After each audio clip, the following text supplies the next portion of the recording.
Andrea Fernandes. I'm a first-year PhD student studying at the Institute of Psychiatry, Psychology and Neuroscience at King's College London. I am studying the effects of treatments of depression on suicidality among those suffering from a mental illness.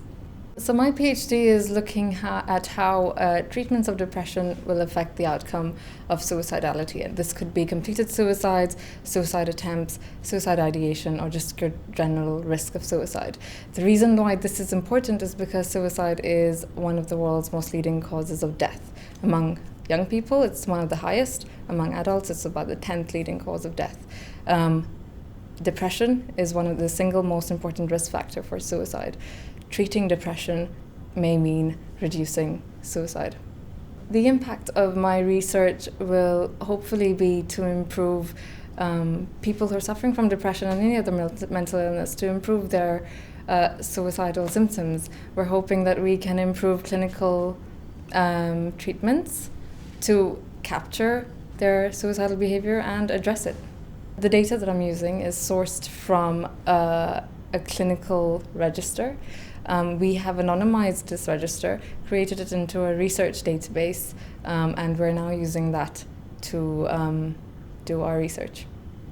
I think the best thing about this event was the talks yesterday that happened. So Ian Buchan's talk, David Robertson's talk.